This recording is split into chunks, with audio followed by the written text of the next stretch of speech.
Surface tension चल रहा था हमारा। कैपिलरी।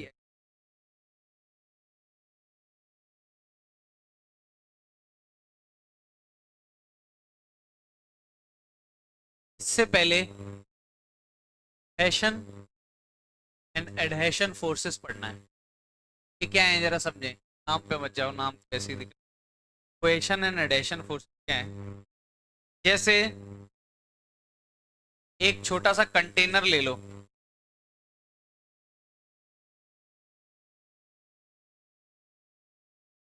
जैसे ये एक कंटेनर है, ध्यान देना।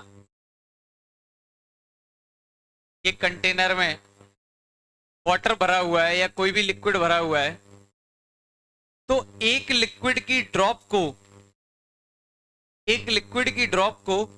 लिक्विड की बाकी ड्रॉप भी खींच रही हैं। बहुत सारी ड्रॉप्स हैं, बहुत सारे पार्टिकल हैं।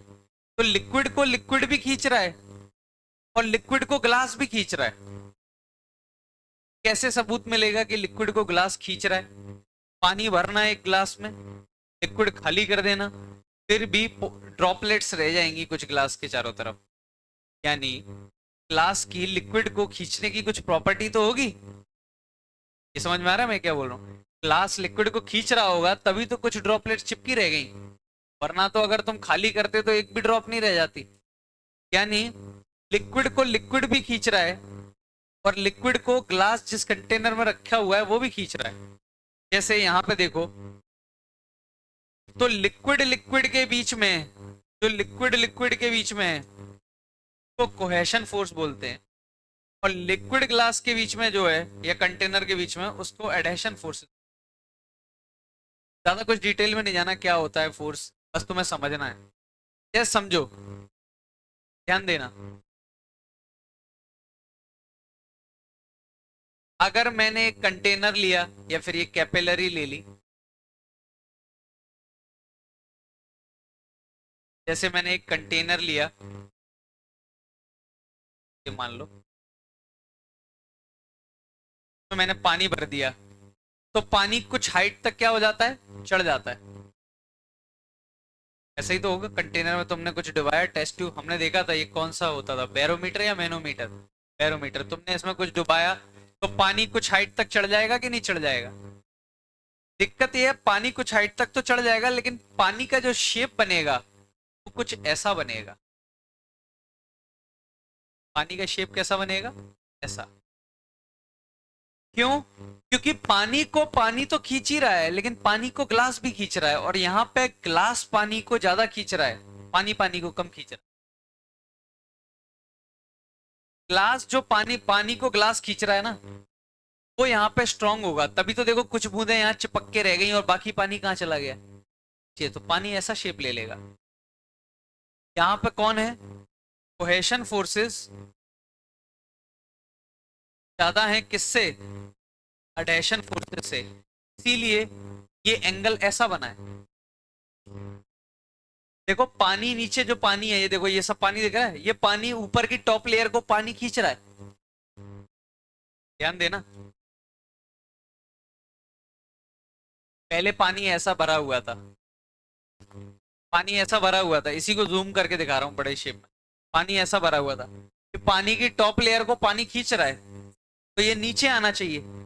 लेकिन लिक्विड कह रहा है, ये ग्लास कह रहा है कि मैं भी तो खींच रहा हूं, तो ये यहां से थोड़ा नीचे आ जाएगा और ये ऐसा शेप ले लेगा। ये समझ में है? कोई दिक्कत तो नहीं? ये ऐसा शेप ले लेगा। और लेकिन अगर तुम मरकरी लेते हो, ध्यान देना, मरकरी लेते हो ये पानी की जगह, तो शेप कुछ ऐसा बनता है। अगर तुम मरकरी लोगे तो शेप ऐसा बनेगा। इस शेप से क्या पता चल रहा है?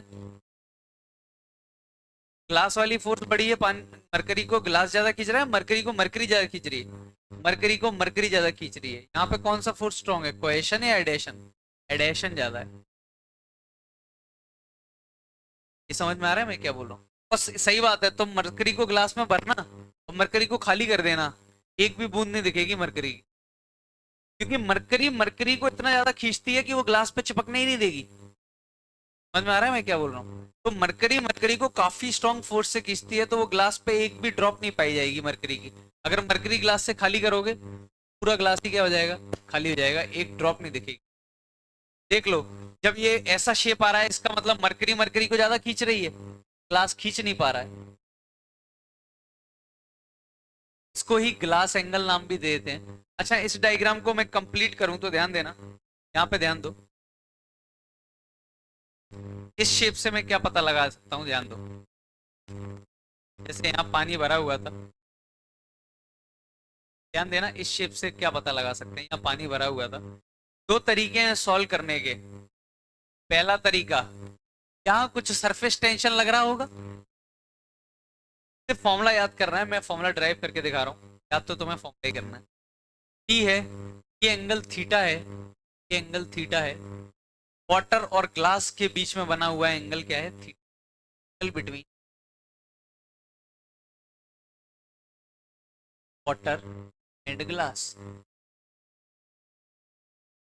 अच्छा, हम ऐसा सोच सकते हैं क्या, अगर मैं ऐसा लिखूं, T cos theta into two pi R, T क्या है, is surface tension, T cos theta into two pi R, और पानी अगर एच हाइट तक भरा हुआ है, और इसका एरिया क्या है, इसका रेडियस आर है, स्मॉल आर। मैं ऐसा बोल सकता हूं, पाई आर स्क्वायर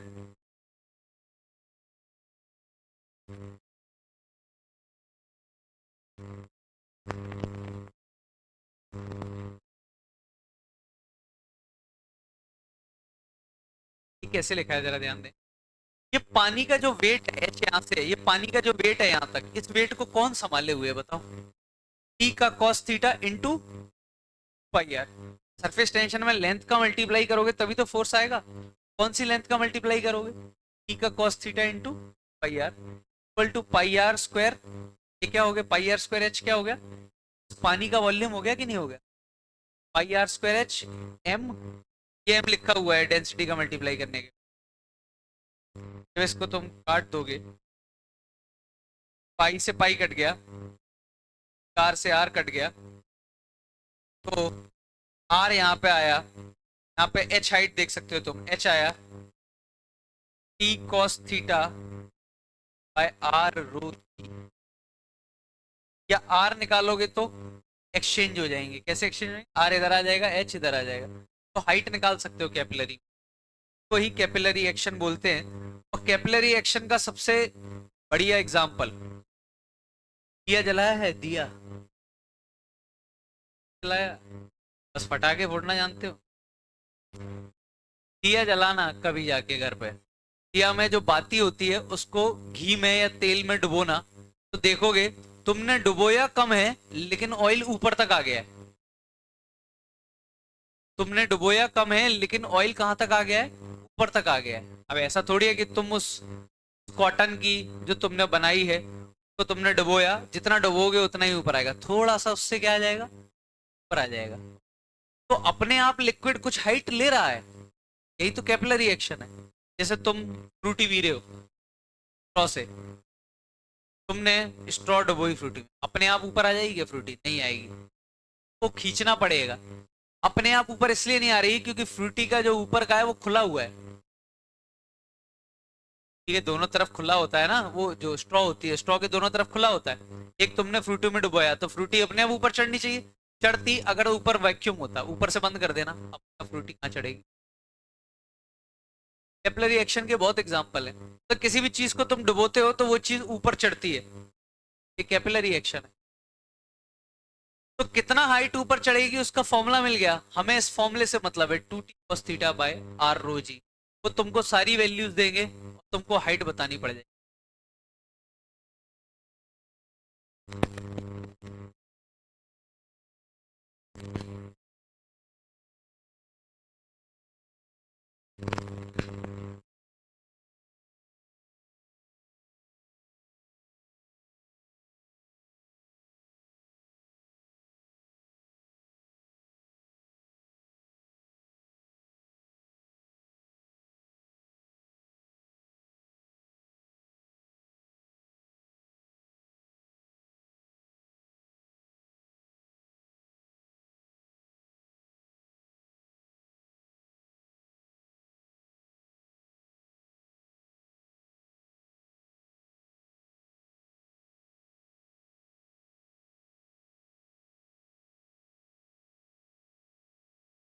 तो हाइट का फॉर्मूला समझ में आया? बिल्कुल इस फॉर्मूले पे ही क्वेश्चन आएंगे, लेकिन इस फॉर्मूले को मैं एक और तरीके से निकाल सकता हूँ। ये मैंने कौन सा लॉजिक लगाया? ये तो सिंपल मैंने मैकेनिक्स लगा दी कि टी का cos theta into 2 pi R, ये तो फोर्स हो गया, सरफेस टेंशन इंटू लेंथ। ये फोर्स किसको बैलेंस कर रहा होगा? लिक्विड के mg को, तो बराबर कर दिया। और आर किसका रेडियस है? Radius of capillary. अच्छा थीटा क्या है? एंगल बिटवीन, जाना थीटा क्या है? Angle between water and glass, को एंगल ऑफ कांटेक्ट नाम, क्या नाम देते हैं? देखो ये वाटर और ग्लास की बात कर रहा हूं, अभी सिर्फ मैं वाटर ग्लास की बात कर रहा हूं। वाटर लिया है और ग्लास ले लिया है, इसी को एंगल ऑफ कांटेक्ट बोलते हैं। अच्छा ये एक्यूट है कि ऑब्ट्यूस है? दिख रहा है साफ साफ ये कौन सा एंगल है? एक्यूट। कभी कभी इसको ऐसा ही बोलते हैं, वाटर वेट्स द सरफेस, मतलब इसमें इस सरफेस के, ग्लास के सरफेस को पानी वेट कर देगा, लेकिन इसमें mercury does not wet the surface of, सही बोल सकते। एक और तरीका हो सकता है ये निकालने का, मैं बता रहा हूं कैसे। अभी मर्करी की चर्चा नहीं की है, अभी हम सिर्फ वाटर और ग्लास के बीच में।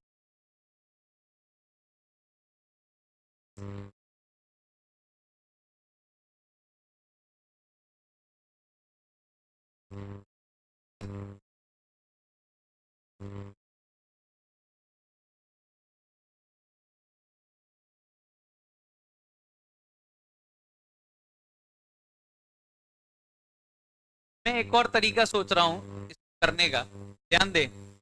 ये मेथड 1 है जो कि नॉर्मल मैकेनिक्स से होता है। मेथड 2, दिमाग लगाते हैं, जरा ध्यान देना। सेम डायग्राम बनाया, सेम सब कुछ किया, ये लिक्विड ऐसे भरा हुआ है, यहां तक लिक्विड भरा हुआ था, ये लेवल था। इसको क्या बोल रहे थे हम? कैपिटल। और ये रेडियस आर था, ये समझ में आया? पहला रेडियस स्मॉल आर था। लेकिन एक चीज समझ में आना चाहिए, ध्यान देना। यहाँ पे ऐसा सरफेस बना और ये किसी और सर्कल का पार्ट है, समझ पा रहे हो?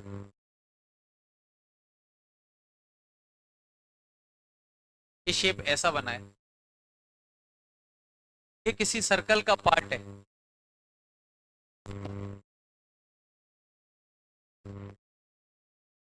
कि नहीं है? अब बन गया, अरे यही है सर्कल, ये किसी सर्कल का पार्ट है। ये जो है, ये कर्व जो है, किसी सर्कल का पार्ट होगा या स्फेयर का पार्ट होगा। अच्छा एक चीज कर सकते हैं कि यहां बताओ, ये एयर थी तो यहाँ प्रेशर कितना होगा? P not.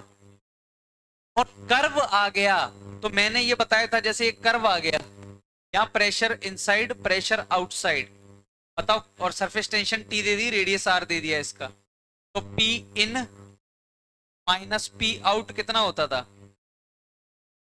पता कि नहीं होता था? ये ध्यान देना, यहाँ पी नॉट है, ये पूरे में एयर भरी हुई है, ये तो इमेजिनरी स्फीयर बनाया है मैंने। यहाँ प्रेशर लिख सकता हूँ क्या? जस्ट यहाँ पे बताओ, ये जस्ट यहाँ पे प्रेशर लिख सकता हूँ? यहाँ तक तो पी नॉट था, जस्ट कर्व को क्रॉस किया तो बढ़ेगा या घटेगा? यहाँ ज्यादा होता है कि यहाँ ज्यादा होता है?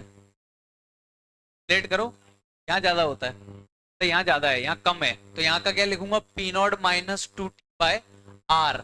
स्मॉल आर नहीं, इसका जो रेडियस है, ये समझ पा रहे हो? इसको ही हम बोलते हैं रेडियस ऑफ मेनिस्कस।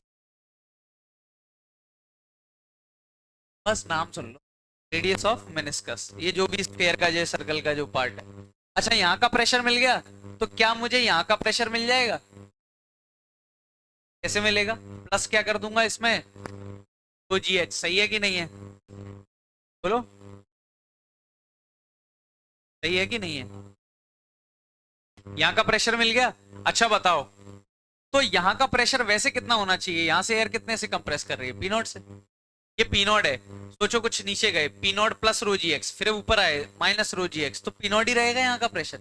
ये फील कर पा रहे हो? या फिर सेम हॉरिजॉन्टल लेवल पे सेम, ऐसा बोल दो। तो ये इक्वल टू किसके होना चाहिए? पी नॉट के। पी नॉट कट गया, rho G H equal to 2t/कैपिटल आर। लेकिन हमें आंसर चाहिए कैपिटल आर के टर्म में नहीं, स्मॉल आर के टर्म में, किसके टर्म में चाहिए, स्मॉल आर के टर्म में। कैपिटल आर और स्मॉल आर में एक रिलेशन है, ध्यान देना, इसका सेंटर कहीं यहाँ होगा, ये समझ में आया। ये एंगल अगर थीटा है तो ध्यान से देखो, ये एंगल थीटा है,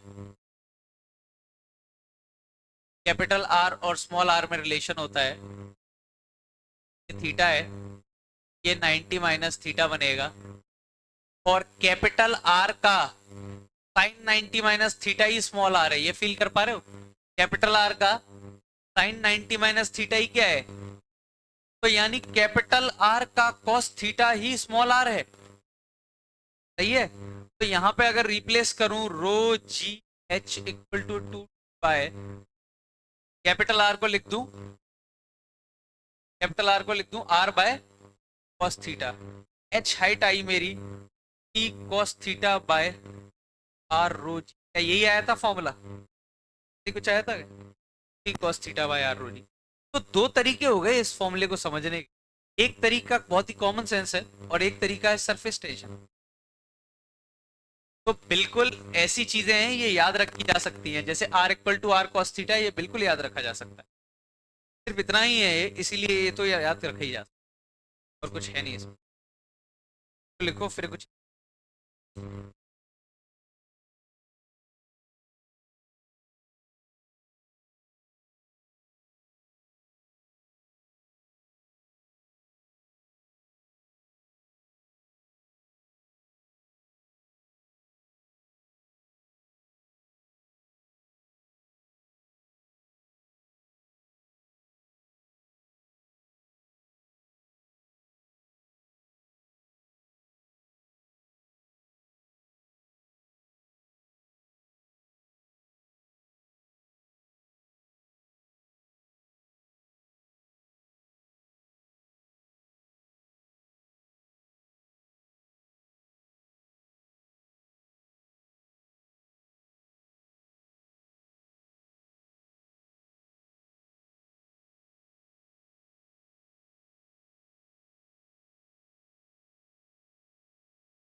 तो मेंस में सिंपल क्वेश्चन बनता है कि सरफेस टेंशन दे देंगे, मतलब टी दे देंगे, एंगल दे देंगे, रेडियस दे देंगे, कैपिलरी की डेंसिटी दे देंगे उस लिक्विड की, सब कुछ दे देंगे और हाइट पूछ लेंगे, तो फॉर्मूला याद होगा उसका निकल आएगा।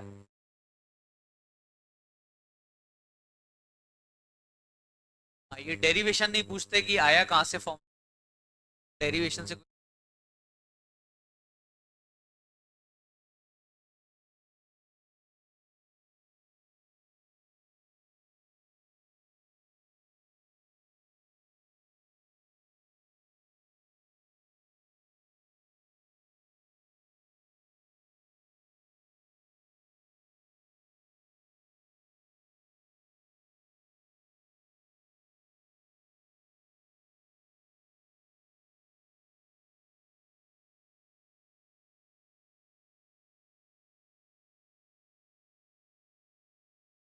खाली कर।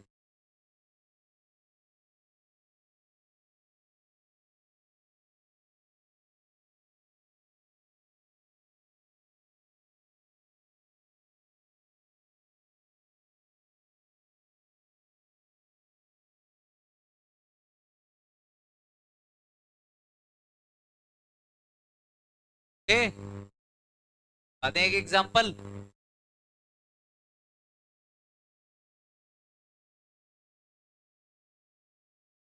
रेशियो ऑफ, तो ratio of surface tension of,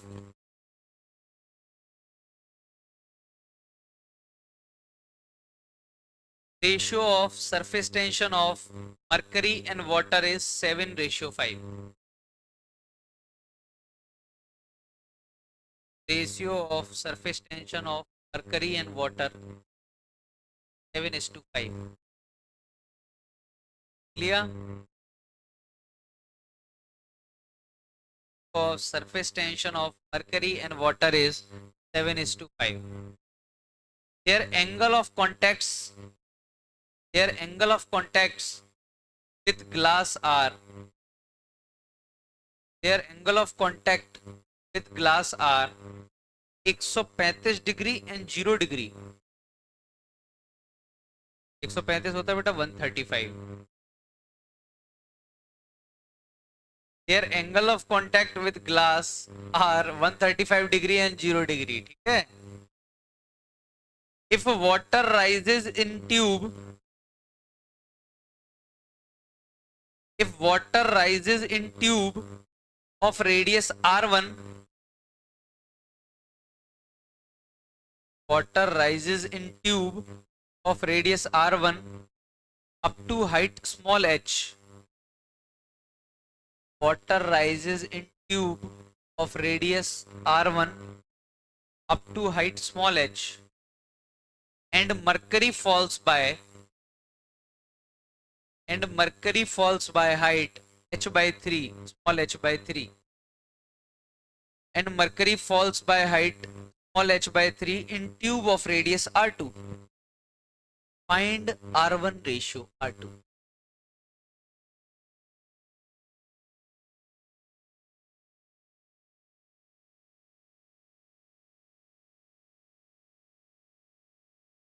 Find r1 ratio r2. देख लिया? कल को समझने का प्रयास करें, चित्र बनाएं।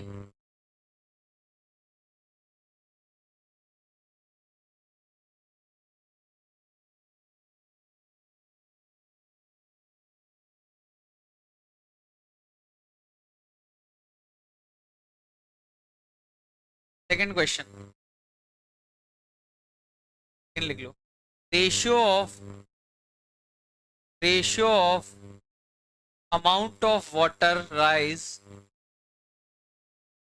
ratio of amount of water rise in two tubes, ratio of amount of water rise in two tubes of radius small r and 2r, of radius small r and small 2r is, दो tube है, एक की radius are है, दो straw ले ली तुमने पानी उस क्या कहते हैं फ्रूटी पीने के लिए, एक की रेडियस आर है, एक की रेडियस 2r है। बताओ उनमें वॉल्यूम का रेशियो क्या होगा, किसमें फ्रूटी ज्यादा आएगी, किसमें कम आएगी, किस रेशियो?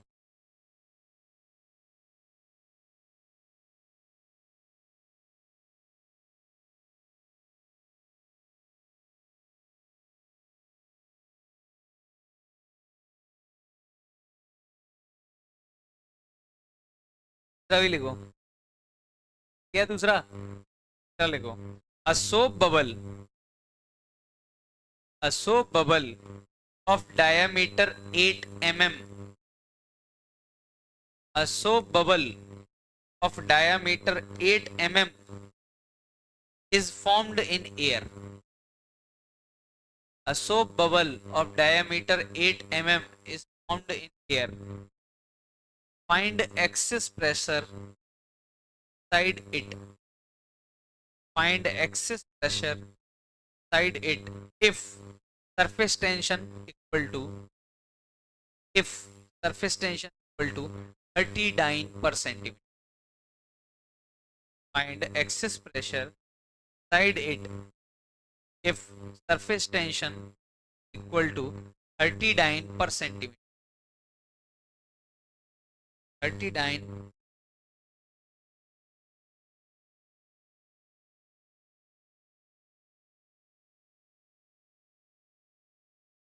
दे दिए, एक बोर्ड पे लिख दूंगा। सवाल को पहले समझने का प्रयास करें, वो कह रहा है। सारे अच्छे सवाल हैं।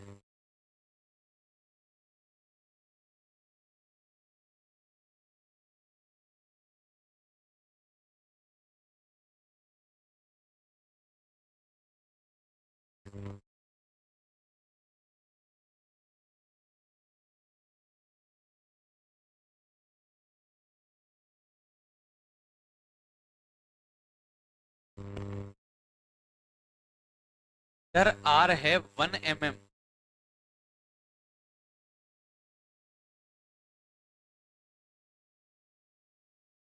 इधर आर है 0.5 mm,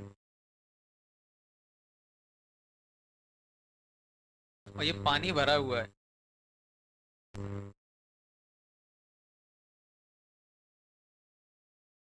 तो यहाँ कुछ ऐसा चढ़ेगा। हाँ कुछ।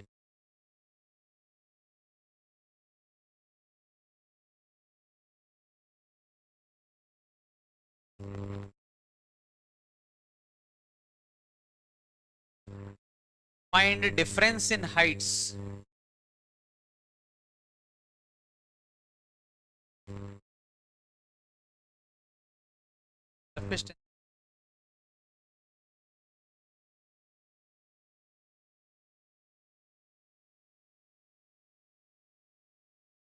अच्छा, एक चीज नोटिस कर रहे होगे, ग्लास और वाटर के लिए एंगल कितना होता है?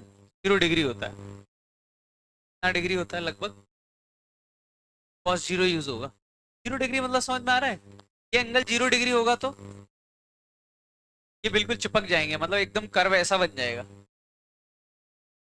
परफेक्ट सर्कुलर जैसा। यार उससे तुम्हें कोई लेना देना नहीं है, सारे फॉर्मूले बेस्ड।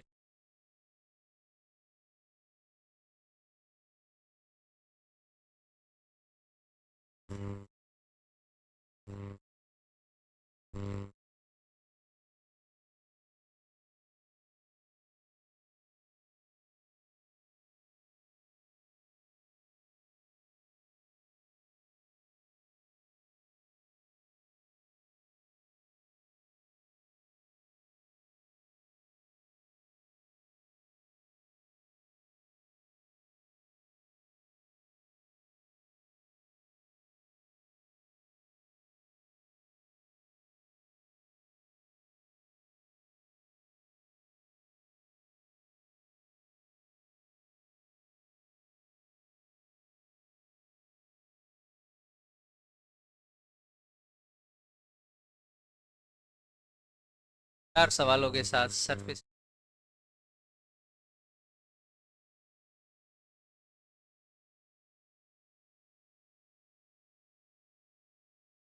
कहाँ जा रहे हो?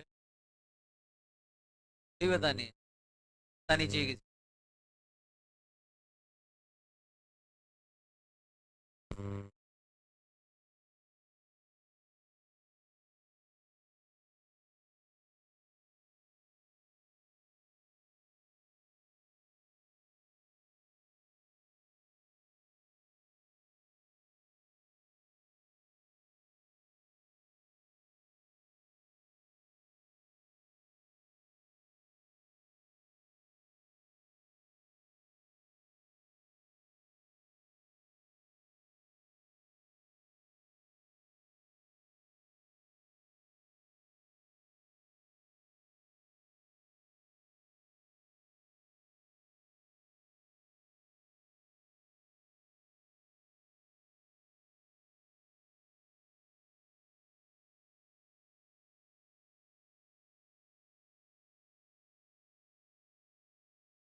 पानी किस रेशियो में?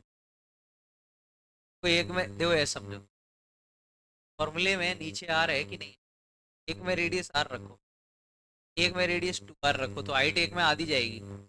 बड़ा पाइप है 2r वाला, उसमें हाइट कम जाएगी। हाँ, तो हाइट का रेशियो नहीं, हाइट कम होगी, वॉल्यूम का रेशियो।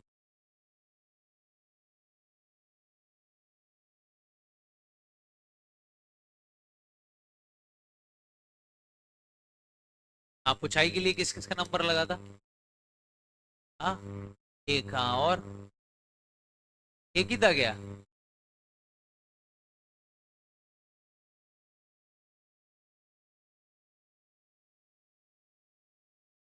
हाँ, ये तो आज तो मना ही नहीं रहे ना, परसों परसों मनाएंगे ना। मैं तो मनाता हूँ, ये क्वेश्चन कर लो फिर मनाते हैं, चलो रुको, मनाते हैं। बात करेंगे हाँ तुमसे ही, सिर्फ तुम्हारे साथ मनाएंगे, चलो। तो सबसे एंड में हाँ। परसों मनाएंगे, परसों सेलिब्रेट करेंगे चिल्ड्रन। परसों नरसों करेंगे सेलिब्रेट। परसों टेस्ट है। कल नहीं, परसों के बाद फिर मंडे को सेलिब्रेट करेंगे। एक दिन करेंगे सेलिब्रेट अच्छे से। पार्टी करेंगे पार्टी।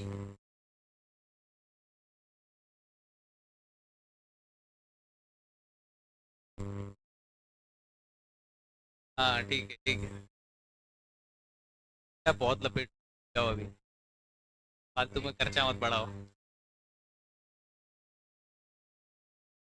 करेंगे करेंगे पार्टी, सारी पार्टियां करेंगे, लेकिन एक के बाद एक के बाद ऐसे करेंगे, एक एक करके करेंगे। अब शांत हो जाओ, क्वेश्चन हो जाओ, उधर ही आ रहा हूँ।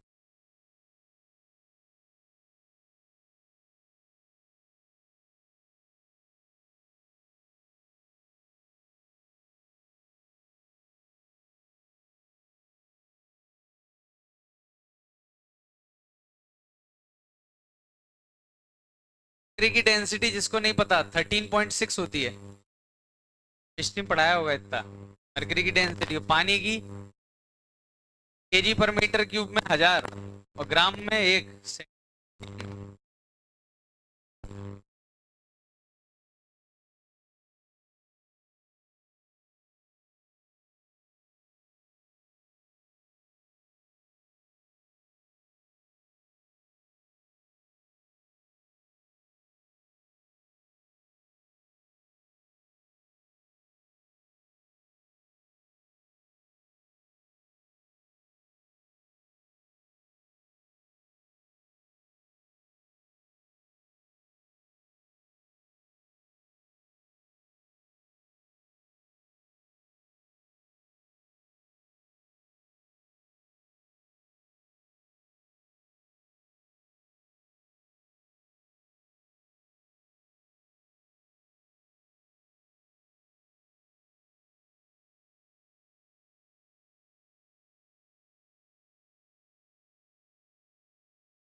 लॉ ऑफ कूलिंग बता दिया क्या मैंने? रेडिएशन में नहीं बताया था? आज करते क्वेश्चन है क्योंकि उसका डला हुआ है, मत बोल। आएगा बोनस पढ़ाएंगे।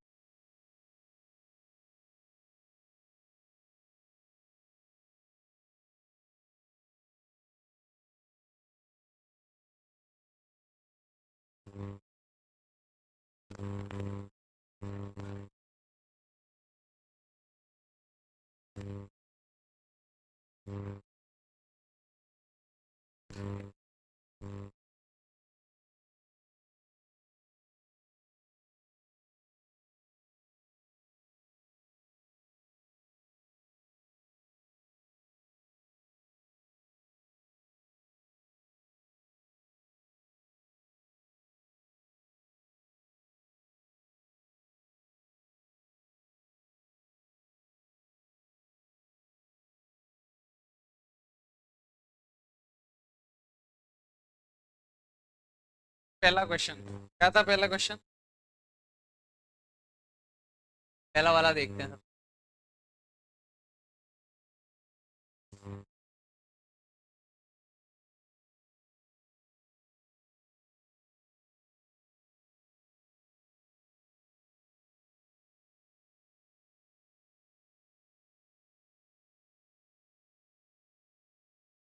चलो देखो, पहला वाला क्या था?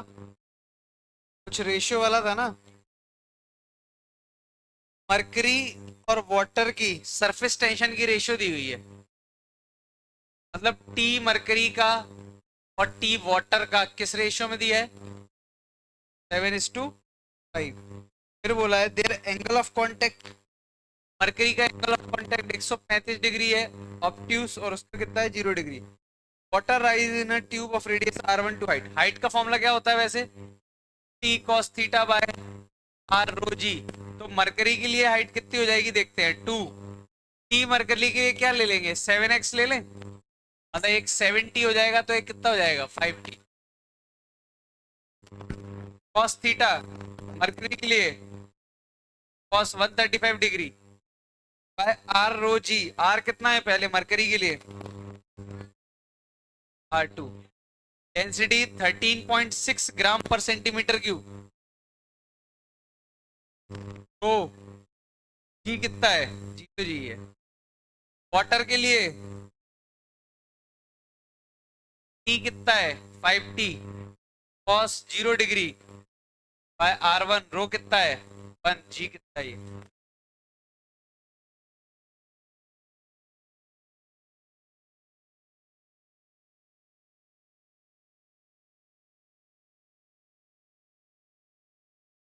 नेगेटिव आ रहा है, आने दो, कोई दिक्कत नहीं है। फिर हमें तो हाइट्स का रेशियो चाहिए, नेगेटिव को इग्नोर कर।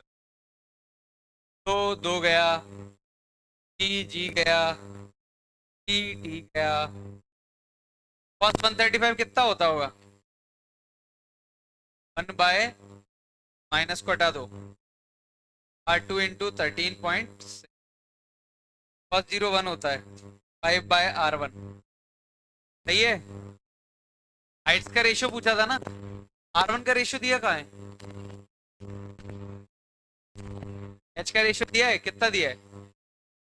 मरकरी और वाटर का दिया है 1:2। ये 1/3 हो जाएगा।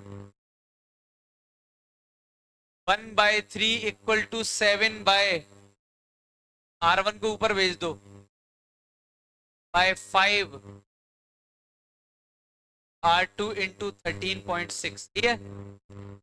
R1/R2 हो जाएगा 5√2 इंटू 13.6/21। क्या यही आया?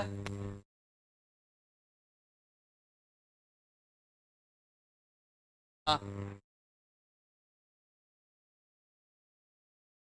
कॉल दिया है क्या? 2h/3 आएगा यहाँ, तो 3:2 आएगा फिर तो। ये गलत लिखा है इधर। एक की हाइट h है, तो एक की हाइट h/3 से फॉल हो रही है, तो 2h/3 हो जाएगी। 3/2 equal to 7R1/5 into 13.6 into R2, R1 R2 का रेशियो निकाल लेंगे इससे। अप्रोक्सीमेटेड आंसर बता देता हूं मैं।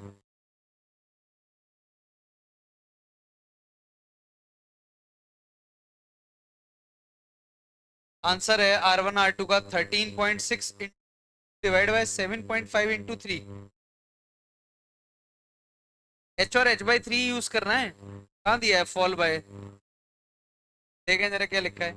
Water rise in tube of radius R1, right H and,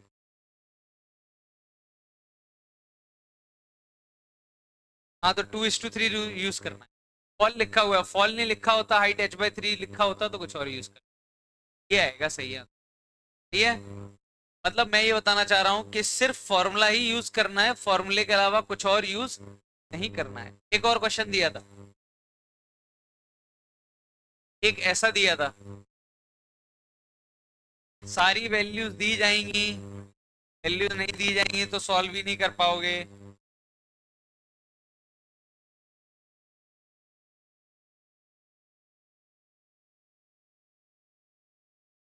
एक ट्यूब है, ध्यान दो, एक फ्रूटी वाली स्ट्रॉ मान लो R रेडियस की, एक फ्रूटी वाली स्ट्रॉ है 2R रेडियस की। तो एक बात बताओ, हाइट का फॉर्मूला आया था 2t cos theta by R rho जी, यही आया था।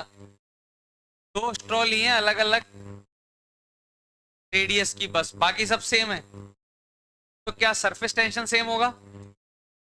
लिक्विड है, दोनों में सेम लिक्विड है, फ्रूटी सेम, सेम एंगल होगा।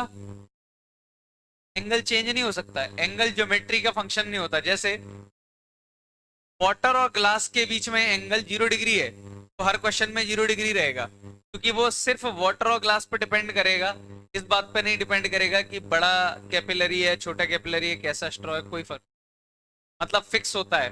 वाटर और ग्लास के बीच में एंगल लगभग 0 डिग्री हर जगह फिक्स हो, तो एंगल भी फिक्स है, डेंसिटी फिक्स, ग्रेविटी फिक्स, यानी रेडियस के इनवर्सली पोस्ट। यानी अगर इसका रेडियस डबल है तो इसकी हाइट कितनी आएगी? आधी। यानी इसमें लिक्विड h हाइट तक चढ़ेगा, तो इसमें लिक्विड कितनी हाइट तक चढ़ेगा? h/2 तक। तो इसमें लिक्विड का वॉल्यूम कितना हो गया? Pi R square into H, में कितना हो गया? पाई आर का whole square into H/2। Ratio लेना, 4 और 2 से 2 काटा, 2 पाई R स्क्वायर H, ये पाई R स्क्वायर H, रेशियो कितना आया? 1:2।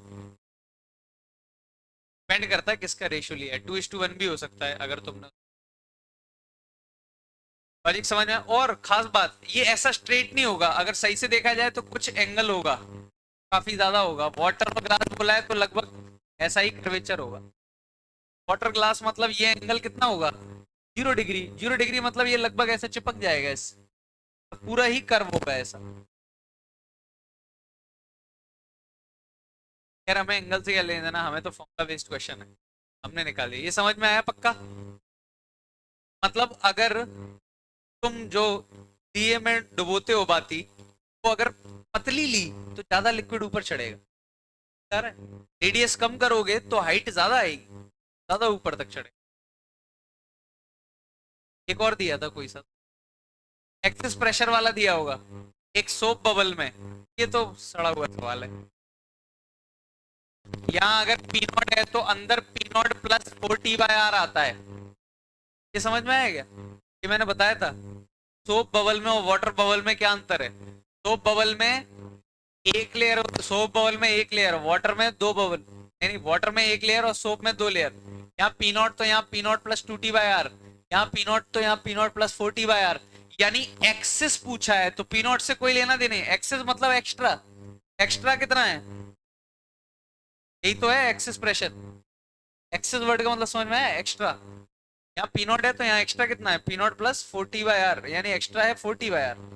टी दिया हुआ है और आर भी दिया हुआ होगा, वैल्यू छाप देना। नहीं जला, फॉर्मूला बेस्ड था, इस कैपिलरी से कोई लेना देना नहीं। क्यों? समझ में आया यहाँ तक? कोई दिक्कत तो नहीं?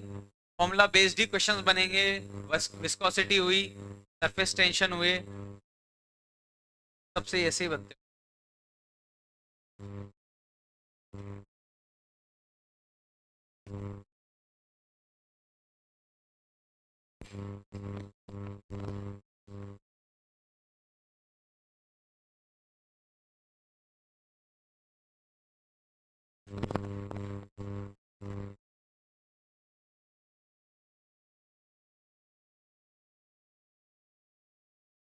चलें इधर ध्यान दें। अब इसमें दिक्कत क्या है, इधर रेडियस डबल है इस रेडियस के, तो इधर हाइट ज्यादा आएगी इधर हाइट कम आएगी, ये सीधा है। मैंने अभी बताया कि अगर पतली स्ट्रॉ है तो ज्यादा लिक्विड ऊपर चढ़ता है, क्यों? क्योंकि एच का क्या फॉर्मूला होता है, टी को दोबारा देखना, टी क्या है, सरफेस टेंशन। सरफेस टेंशन किस चीज की प्रॉपर्टी है, क्या ग्लास ट्यूब की प्रॉपर्टी है? नहीं, लिक्विड कौन सा है उसकी प्रॉपर्टी है।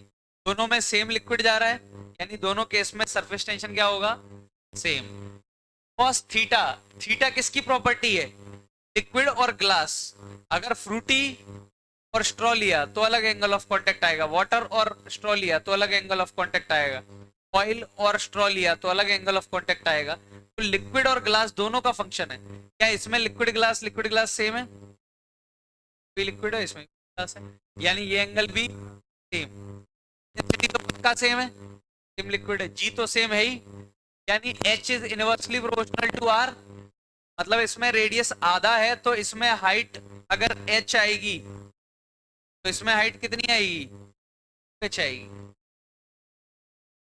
है कि नहीं है? और इन दोनों का ही डिफरेंस पूछा है, यानी 2h माइनस एच, यानी कितना पूछा है, h पूछा है, तो h निकाल दें। h की वैल्यू क्या होती है, 2t cos theta by r rho G, 2 into T की वैल्यू दी हुई है 7.5 इंटू 10 की पावर -2 cos थीटा। ग्लास और वाटर है तो एंगल ऑफ कांटेक्ट जीरो है, cos 0 1, r rho G, r कितना है वाले के लिए, r है 10 की पावर -3 मीटर।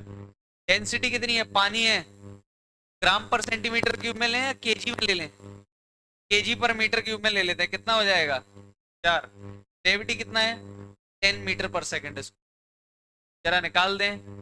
-2 से काटा तो -1, -1 से ये कट गया, 15 डिवाइड बाय 1000, हाइट इतनी आई, ये कितना हो गया, कितना मीटर में आई, ये समझ में आया, क्योंकि सब कुछ मैंने केजी मीटर इन सब में, हाइट किस में आएगी, मीटर में आएगी। ये 15 मीटर, अगर इसको सेंटीमीटर में कन्वर्ट करें तो, मिलीमीटर में कन्वर्ट करें तो 15 mm हाइट आएगी। सब कुछ mm में, इसलिए हम बोल सकते हैं कि ये 15 mm आएगी, और ये कितनी आएगी 30 mm। डिफरेंस पूछा तो कितना आएगा, इधर समझ में आया होगा। चारों के चारों क्वेश्चन या 3-4 क्वेश्चन जितने भी बनेंगे वो सिर्फ इसी फॉर्मूले पे ओरिएंटेड रहेंगे। कैपिलरी एक्शन इस फॉर्मूले के बिना बनेगा ही नहीं, यानी ये फॉर्मूला याद रहेगा तो ही काम बनेगा, वरना नहीं। समझ में आया? ना होता है सरफेस, फिर से एससीबी पढ़ लेना, सरफेस की और अंडरस्टैंडिंग बढ़ जाएगी सरफेस। जरा न्यूटन्स लॉ ऑफ कूलिंग और देख लें, क्यों देख लें, बोल तो दिया है, सिलेबस में से हटा दिया है, लेकिन पता नहीं क्यों डाल रहे हैं बार बार।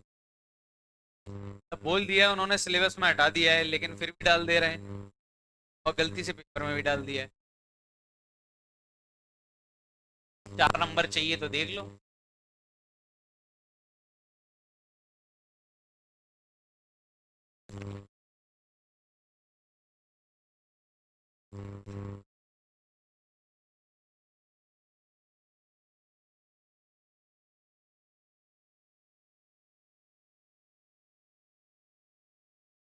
न्यूटन्स लॉ ऑफ कूलिंग,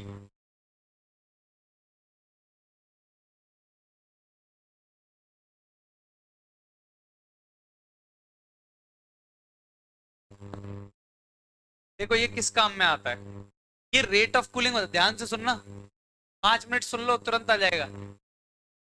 ये रेट ऑफ कूलिंग बताता है, मतलब कोई चीज कितनी देर में ठंडी होगी उसके बारे में बताता है। तो ये रेट ऑफ कूलिंग मतलब होता है टेम्परेचर टाइम के साथ कैसे चेंज हो रहा है, यानी dt by dt, change in temperature with respect to change in time, temperature समय के साथ कैसे गिर रहा है या बढ़ रहा है। तो इसका न्यूटन्स लॉ ऑफ कूलिंग था D T by D T equal to minus K T minus T S. पहले तो ये याद रखना है। रेट ऑफ कूलिंग ये निकल के आया, अप्रोक्सीमेशन वगैरह लगाए न्यूटन्स ने बहुत सारे, उसका ये निकल के आया कि रेट ऑफ कूलिंग के क्या है, कांस्टेंट। के है कांस्टेंट, कोई भी कांस्टेंट। टीएस है टेम्परेचर ऑफ, याद करो रेडिएशन का ही पार्ट है ये। टेम्परेचर किस चीज का होगा, का। अब इसको यूज कैसे करें, ध्यान दें क्वेश्चन कैसे बनते हैं, सिर्फ एग्जांपल पे ध्यान दें।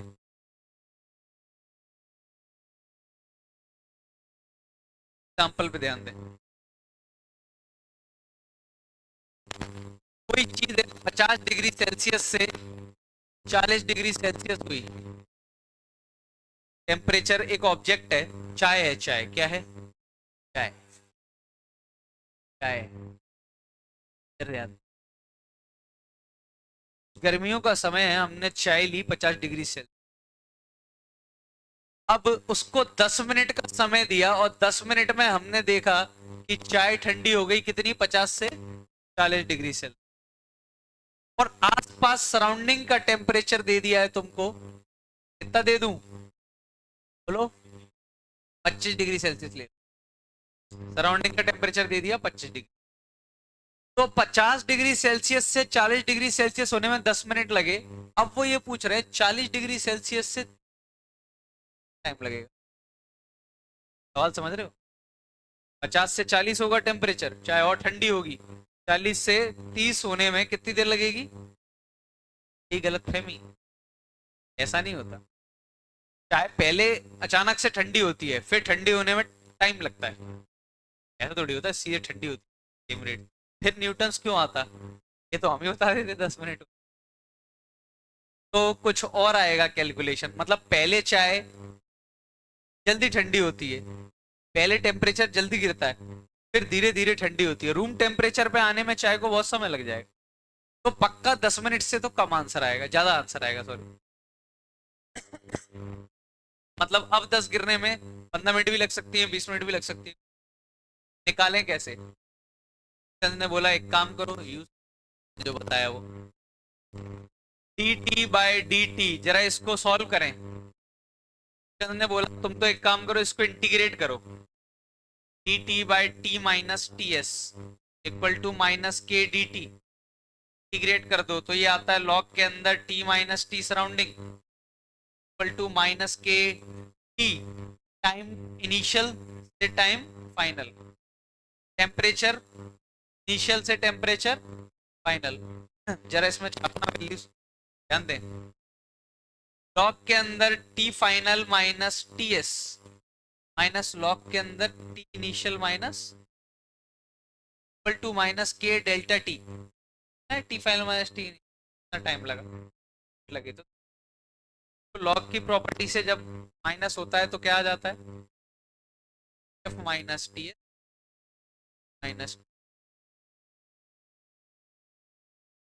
ध्यान देना ये बन गया मेरा, या तो तुम ये याद रखो, अब ये याद रहेगा नहीं, मैं जुगाड़ भी बताऊंगा। पहले सुन लो, मैंने न्यूटन्स लॉ में इस एक्सप्रेशन को इंटीग्रेट किया और मैं यहां पहुंचा।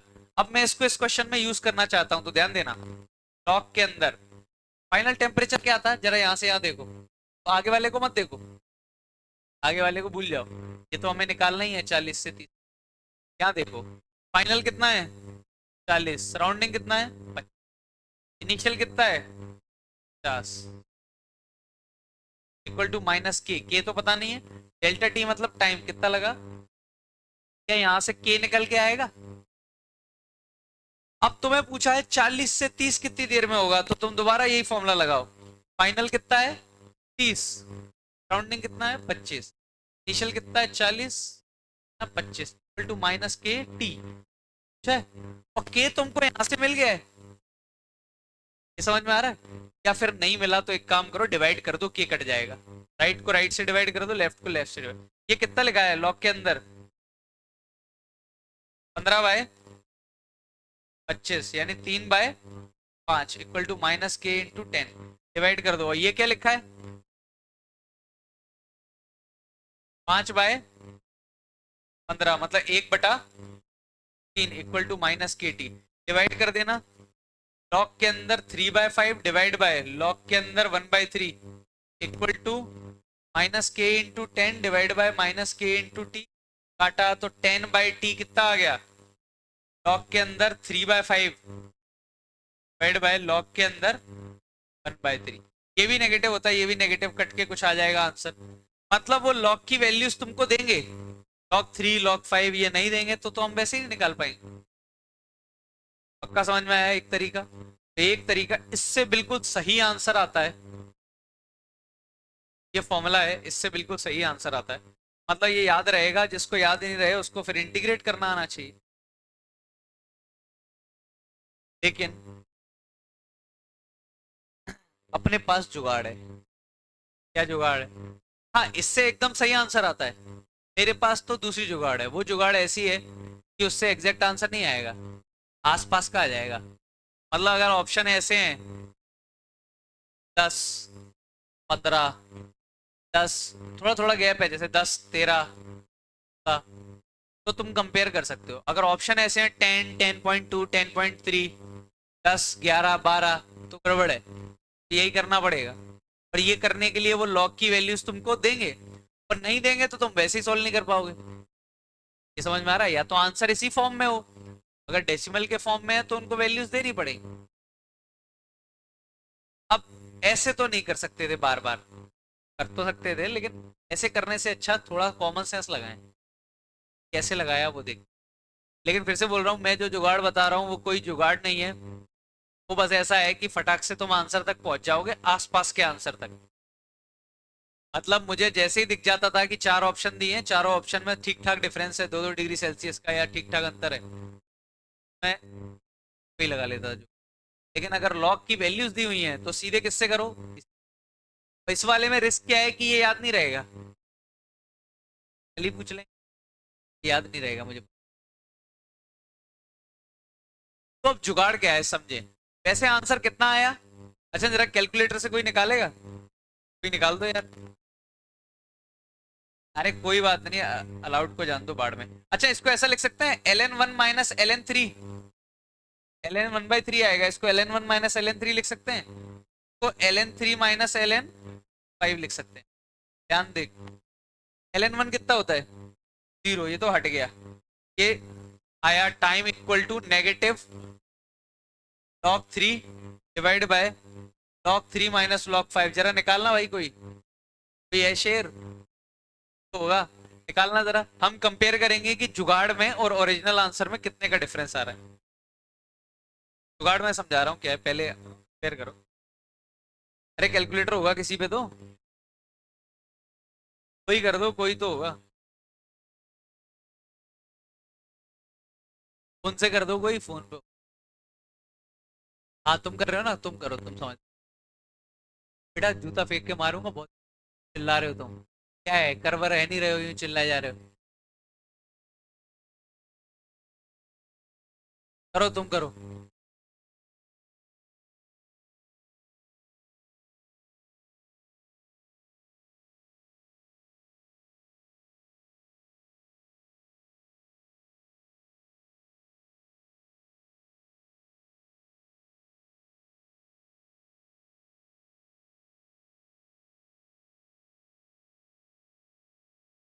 कितना आ रहा है? 5? नहीं यार, 5 × 10, 5 ही आ रहा है।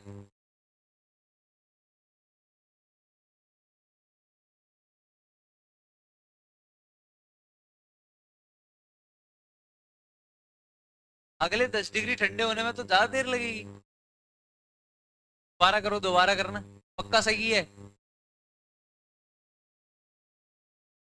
आ रहा है 21, हाँ ये सही लग रहा है, 21 आ रहा है ना। हाँ जो भी है 21 पॉइंट, कैलकुलेटर क्या बोल रहा है, 21 पॉइंट, ठीक है। तो ये 21.5 आंसर आ रहा है। अब देखना जुगाड़ से करते हैं कितने का अंतर आता है। ये हटा दूं, देखो जुगाड़ देखो, 21.5 आया था ना।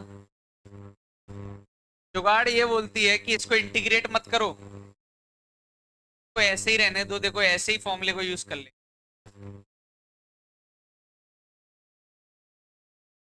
शांत रहो, इधर ध्यान दो। बात ये कहती है कि डायरेक्ट न्यूटन्स लॉ को ही यूज करो।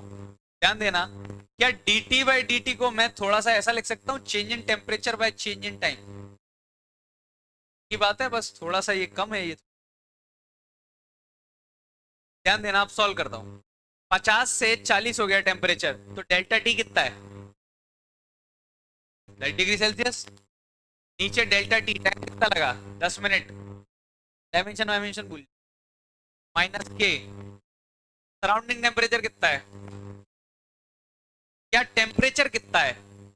अब ये टेम्परेचर तो वेरिएबल है, इसमें टी लिखा है, टी 50 था, फिर 50 से 40 होने में कैसे हुआ है? 49 हुआ, 48 हुआ, 47 हुआ, धीरे धीरे कम हो रहा है।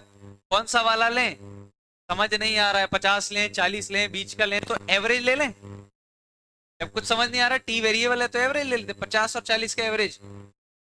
90 का आधा कितना? 45। सही है कि नहीं है? 1 = -k के कितना आ गया? -1/20। अब देखो, यहां से यहां तक लॉ यूज करो, यहां से यहां तक। चेंज इन टेम्परेचर कितना है? 10। चेंज इन टेम्परेचर कितना है? 10। टाइम कितना है? टी पता नहीं मुझे, -k। टी कितना यूज करना है यहां से यहां तक? 40 से 30 तक। 70 का आधा 35। राउंडिंग का कितना? 35 -25 10। -10 k, 10/t। के की वैल्यू छाप देना जरा। -1/20। माइनस माइनस हट गया, 10 से गया 2। टाइम आया 20, और आंसर कितना आया था? हाँ, 21.5। 1.5 का एरर आ गया, लेकिन आसपास पहुंच गए। मैं फिर से बोल रहा हूँ, एक्यूरेट नहीं पहुंच सकते, क्योंकि सबसे पहली बात, dt बाई dt को हम सीधे यही लिख दे रहे हैं, और टेम्परेचर वेरिएबल है, उसको एवरेज लिख दे रहे हैं। गलती तो कर रहे हैं, लेकिन आसपास बिल्कुल पहुंच जाएंगे। मतलब अगर ऑप्शन तुम्हारे ऐसे होते, 12, 20, 28, समझ जाते कौन सा वाला आंसर है। नियरेस्ट आंसर मिलेगा इससे, कौन सा वाला मिलेगा? नियरेस्ट के लिए तो सही जुगाड़ है। कर दो कुछ एग्जांपल। हाँ, लेकिन लॉग से जो आया है वो बिल्कुल एग्जैक्ट आंसर है।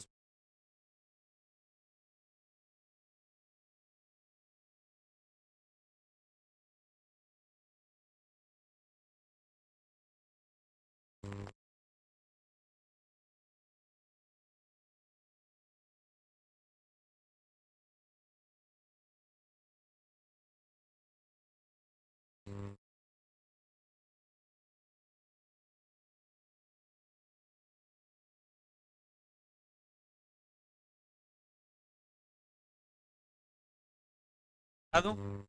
तो बता दिया जाए। एक क्वेश्चन, यानी ये थोड़ा तो याद रखना पड़ेगा। न्यूटन्स लॉ तो याद करना ही पड़ेगा एटलीस्ट, तभी काम बनेगा।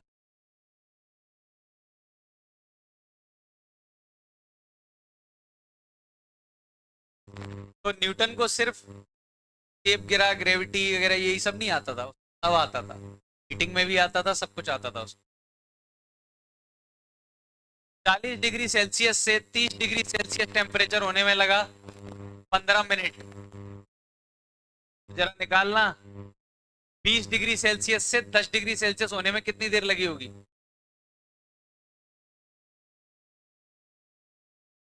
टाइम लगा होगा, टाइम निकाल।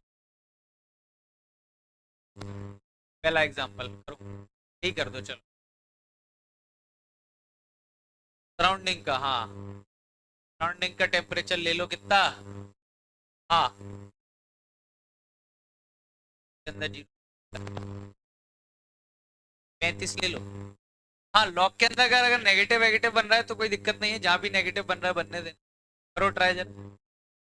नहीं नहीं, ये तो हो ही नहीं पाएगा पॉसिबल, पहले ही हटा दें। 70 से 60, 50 से 40। चलो जरा, इनका टेम्परेचर जो है, फाइनल टेम्परेचर तो वही होने वाला है। चाहे ठंडी होते होते होते क्या टेम्परेचर ले लेगी? जो सराउंडिंग का टेम्परेचर।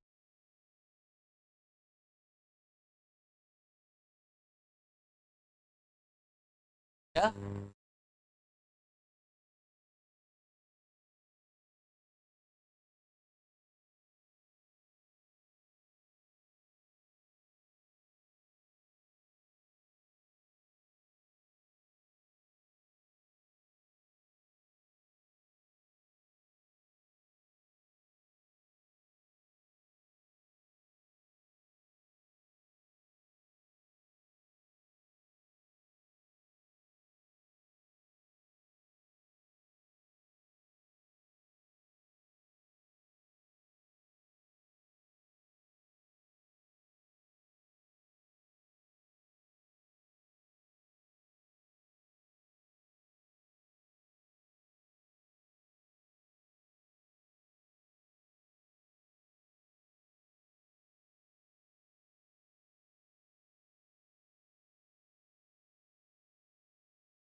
वाह, तो 45।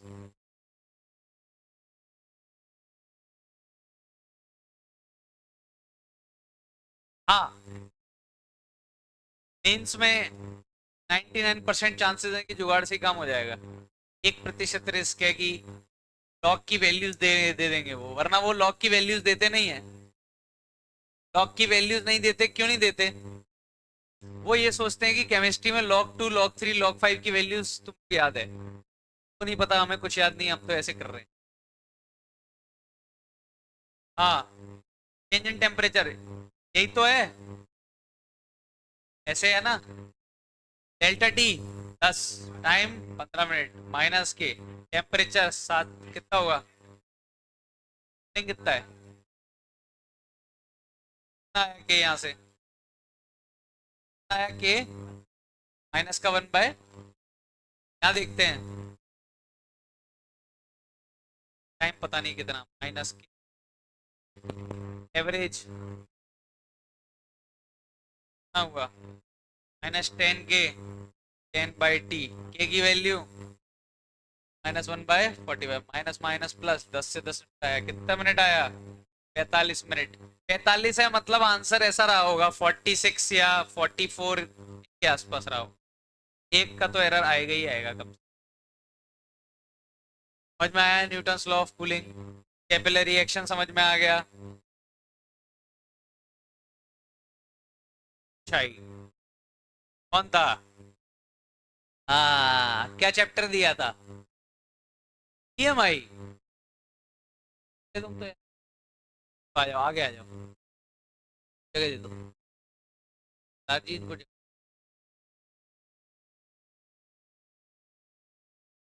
हाँ, एक और कोई अभी हंस रहा था तब।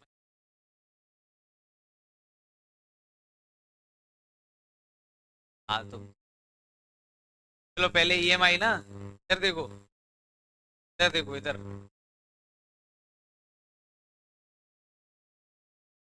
इधर ध्यान दो। ये एक कॉर्ड है, क्या है? कॉर्ड। लेंथ कितनी है इसकी? एल। मेगा से घूम रही है, मिड पॉइंट है ये एंड पॉइंट है। Potential of A minus potential of M, और ये किस में मूव कर रही है? मैग्नेटिक फील्ड में।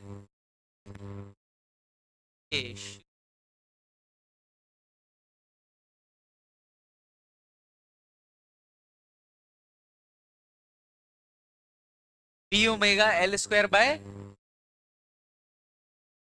B omega square. आराम से, जल्दी नहीं।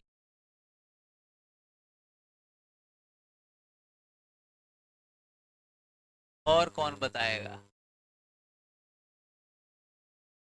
हाँ, तुम्हें बता।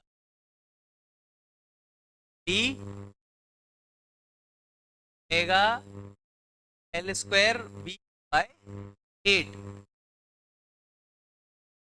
ये 8 आएगा। 8 आएगा। बताओ वेरीफाई करके क्या ये सही बोल रहा है? ये चैलेंज कर दो इसको।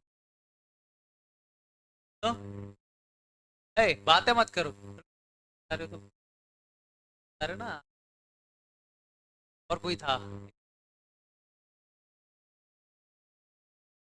क्या होगा, बच्चे ही नहीं है,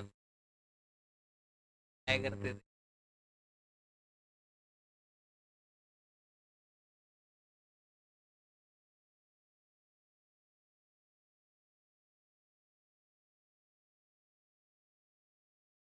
रहने दो, आज चिल्ड्रंस डे है, तो छोड़ दी। सही है क्या उसका? बधाई हो फिर, कैसे किया? Omega L by two, omega L, मुझे पता नहीं सही है कि नहीं है, मैं निकाल के देख लेता हूँ। इसकी स्पीड हो जाएगी ओमेगा एल बाई टू, इसकी हो जाएगी omega L B L B, लगता है दोनों गए। क्या ये 80 आता है क्या? पर 3 भी आ रहा है लेकिन यार तुम लोग। नहीं बोला था। रुक जाओ रुक जाओ। पर 3 बोला था क्या? हाँ, 8 8 सुनाई। हमारा भी 3 बोला था। मैंने तो 8 बोला था। लेकिन आज चिल्ड्रंस डे है, आज इसका नहीं करें। कल नहीं है। भाई का नाम है। भाई कल के लिए फिर से नॉमिनेटेड है। हाँ। हाँ और कौन था? तुम। तुम सिर्फ ये बता दो, ज्यादा नहीं। क्या पूछा है?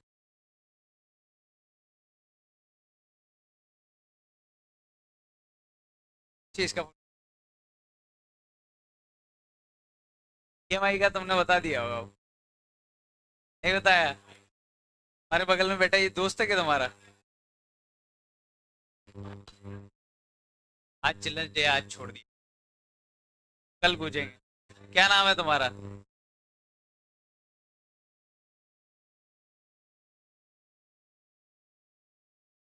हाँ भी नाम है, पूछेंगे। Next class. चलो। और कल के लिए तो कर ले नॉमिनेट, आज तो चिल्ड्रंस डे, आज तो मजे करो।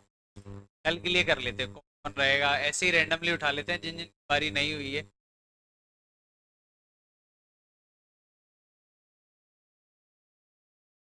कौन था? एक, हाँ ये तो रिलेटेड हो। चैप्टर बताओ। बताओ चैप्टर बताओ, पसीना बाद में पूछना। हाँ। काइनेमेटिक्स। काइनेमेटिक्स से स्टार्ट करेंगे। और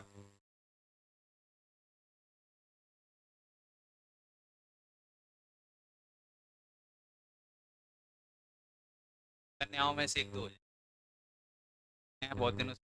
ये आगे वाली तो हो गई है ऐसा लग रहा है। एक तुम। एक। हाँ एक, नहीं नहीं ये ग्रीन, फिर तुम भी। और उसके पीछे भी लाइन से। 3, 1 2 3। 3 कन्याएं और 3 हैं यहाँ। एक तुम हो ही गए, एक तुम हो ही गए, एक और उठा लें। हाँ। हरी हो गई। आएगा इधर। हरी हो गई। हाँ। फिर आ गई तुम्हारी। फिर आ गई तुम्हारी। चैप्टर चुन लेना अपना, फिर आ गई तुम्हारी बारी।